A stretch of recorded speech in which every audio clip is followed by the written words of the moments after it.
بسم اللہ الرحمن الرحیم۔ سامعین کرام، آپ سن رہے ہیں اردو داستان گومل کا تارا، جس کے مصنف ہیں احمد یار خان، اور یہ اس سلسلے کی آخری اور قسط نمبر 3 ہے۔ مجھے امید ہے آپ کو میری یہ کاوش پسند آئی ہوگی۔ آپ نے اگر ابھی تک میرا چینل کہانی گھر سبسکرائب نہیں کیا تو ابھی میرے چینل کو سبسکرائب کر کے بیل نوٹیفیکیشن آن کر لیجئے، تاکہ آنے والی ہر نئی کہانی کی اطلاع بر وقت آپ تک پہنچ سکے۔ میجر پیٹر ہال کے کندھے پر جگ موہن نے پٹی باندھ دی۔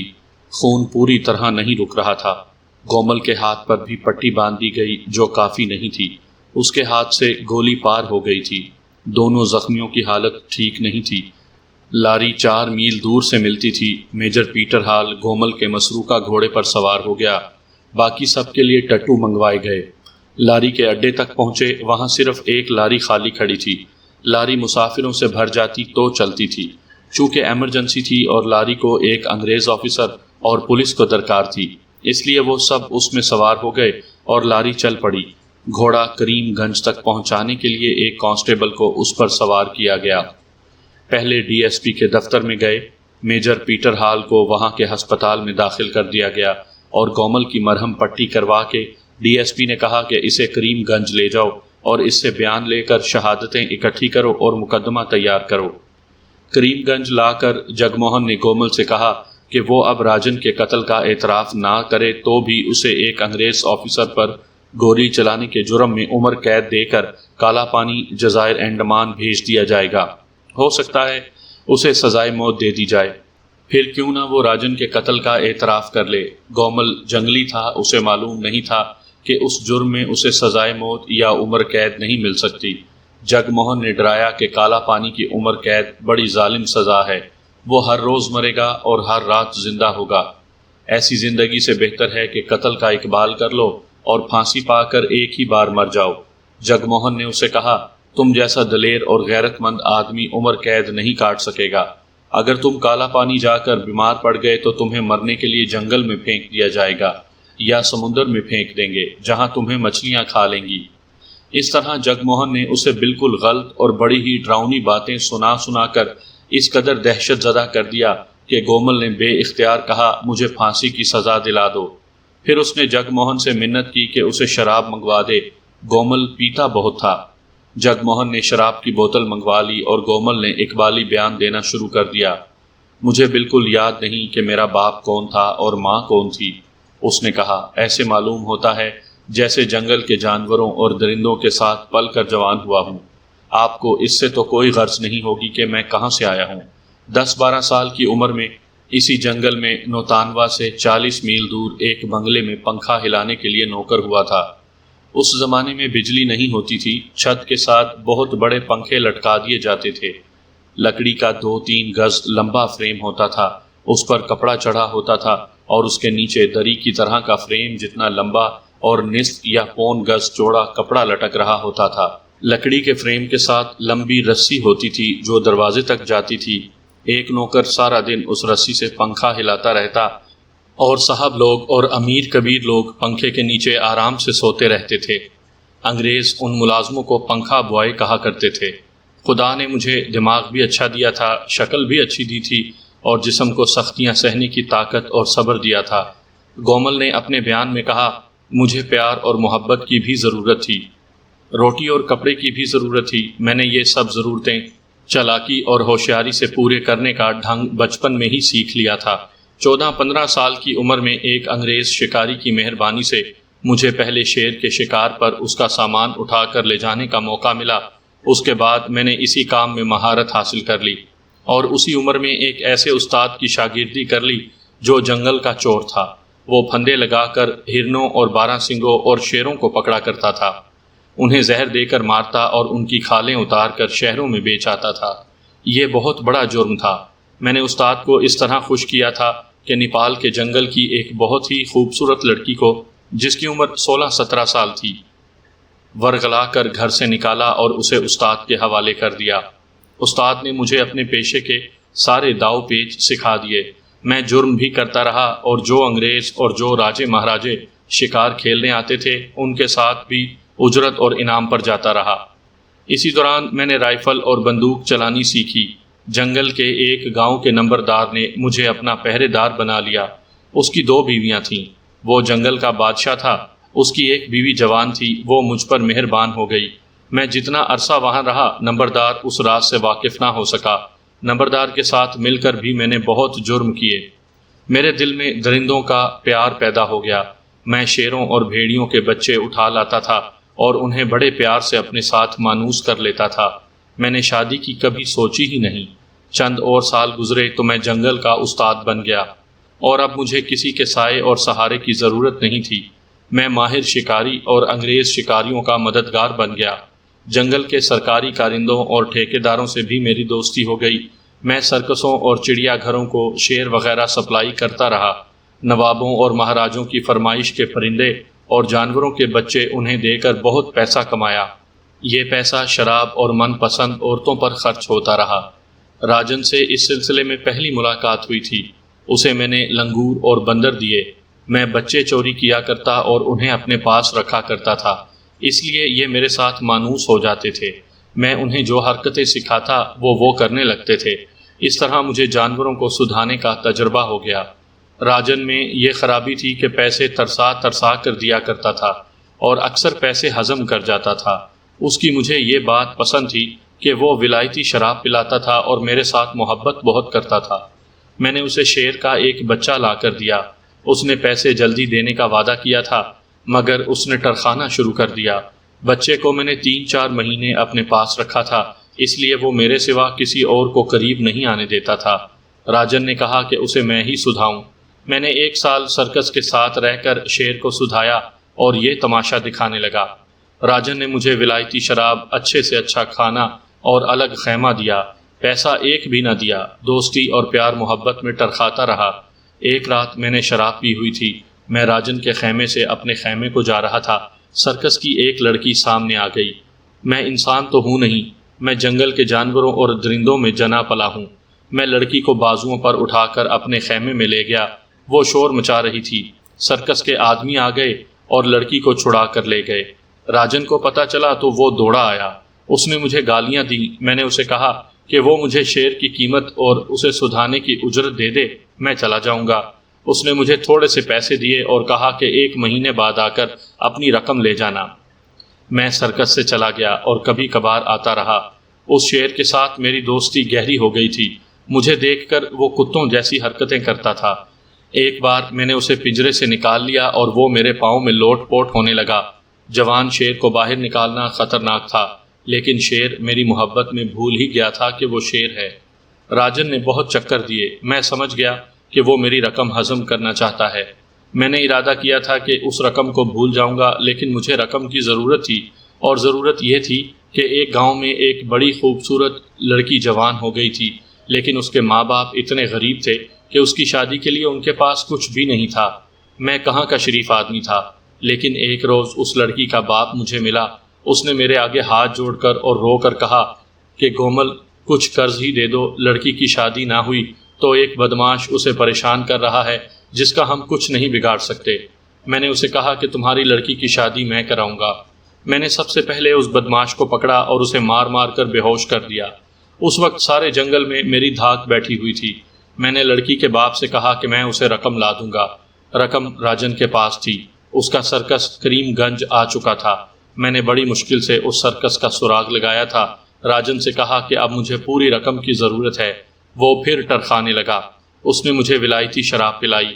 میں نے اسے کہا کہ تم کہہ دو کہ میرے پاس نہیں ہیں پیسے، میں تمہیں رقم معاف کر دوں گا۔ وہ مجھے ٹالتا رہا۔ مجھے غصہ آ گیا۔ ایک وہ غریب لڑکی ہے جس کی شادی نہیں ہو سکتی کہ اس کے ماں باپ کے پاس پیسے نہیں، اور ایک یہ آدمی ہے جس کے پاس روپے کے ڈھیر لگے ہیں، وہ پھر بھی دوسروں کا حق مار رہا ہے۔ میں نے اسے غصے سے کہا کہ میں آج رقم لے کر جاؤں گا۔ اس نے مجھ سے زیادہ غصے سے کہا کہ جا جنگلی، 1 پیسہ نہیں دوں گا تجھے، مجھے دھونس دکھاتے ہو۔ میں اس کے خیمے سے نکل آیا، لیکن قریب ہی ویرانے میں گھومتا پھرتا رہا۔ آدھی رات تو ہو چکی تھی جب دیکھا کہ سرکس کے لوگ تھکے ہوئے گہری نیند سو گئے ہیں اور بتیاں بجھ چکی ہیں تو واپس آ گیا۔ چوری چھپے راجن کے خیمے میں داخل ہو گیا۔ اس کے لیمپ کی بتی مدھم تھی۔ میں نے سب سے پہلے اسی کا رومال اس کے منہ میں ٹھونس دیا۔ اس کی آنکھ کھل گئی۔ اس کی آواز نہیں نکل سکتی تھی۔ وہ اٹھا، میں نے اس کا بازو مروڑ کر اسے فرش پر اوندھے منہ گرا لیا۔ آپ میرا جسم دیکھ رہے ہیں، اس جسم میں بہت طاقت ہے۔ میں پورا انتظام کر کے آیا تھا۔ میرے پاس رسی تھی، میں نے اس کی پیٹھ پر اپنے گھٹنے دبا کر اس کے ہاتھ پیٹھ پر رسی سے باندھ دیے، پھر اس کے پاؤں بھی رسی سے باندھے۔ اس کا لیمپ بڑا تھا، میں نے اس کا ڈھکنا کھول کر تیل راجن پر چھڑک دیا۔ خیمے پر بھی تیل چھڑکنا تھا، لیکن لیمپ شام سے جل رہا تھا، اس میں تیل کم رہ گیا تھا۔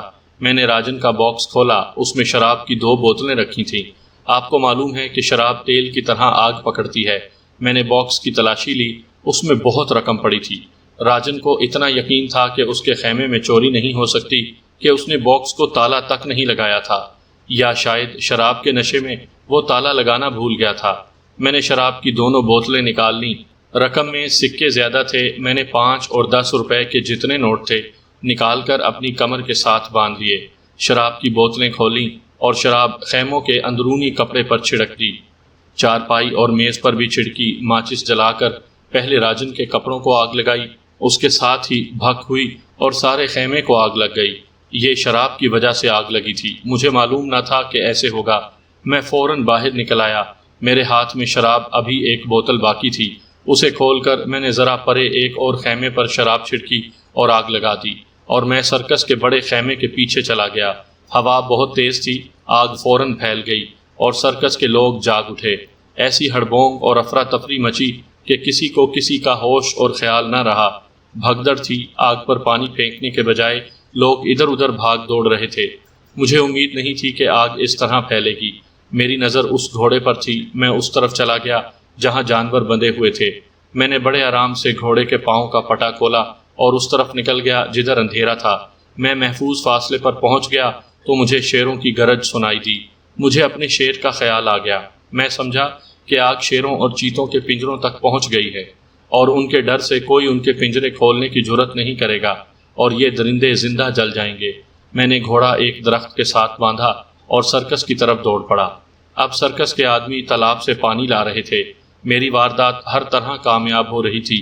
جہاں پنجرے تھے وہاں اندھیرا تھا، آگ دور تھی، اور آگ اور پنجروں کے درمیان سرکس کا بڑا خیمہ تھا جو بہت وسیع اور گول ہوتا ہے۔ لوگ پانی دوسری طرف سے لا رہے تھے۔ میں اپنے شیر کے پنجرے کے اوپر جا کر اس کا دروازہ کھولنے کے بجائے اس کے سامنے چلا گیا اور آہستہ سے آواز دی، تارا۔ میرے شیر کا نام تارا تھا۔ اس نے میری آواز پہچان لی۔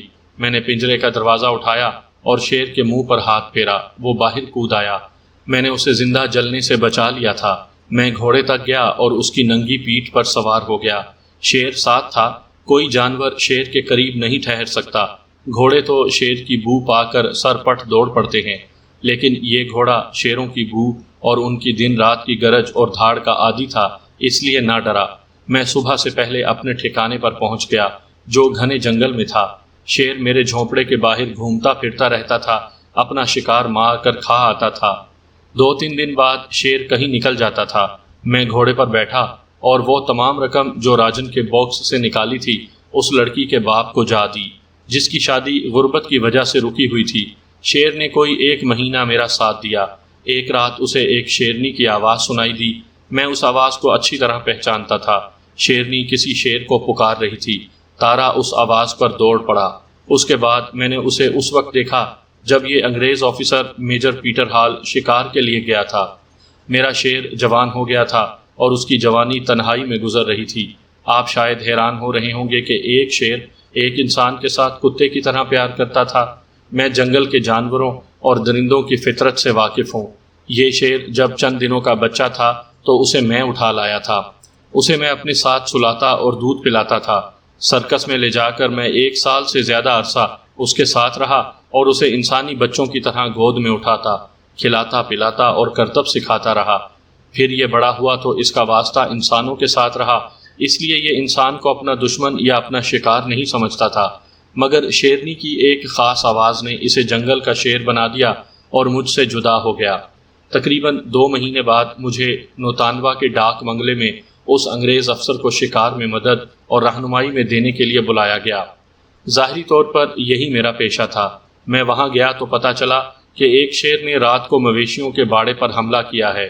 میں نے جا کر زمین پر شیر کے پنجوں کے نشان دیکھے تو میں نے اپنا شیر تارا فوراً پہچان لیا۔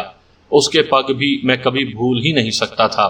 میں درندوں کے پگ یعنی پنجوں کے نشان پہچاننے کا ماہر ہوں۔ میں نہیں چاہتا تھا کہ یہ شیر مارا جائے۔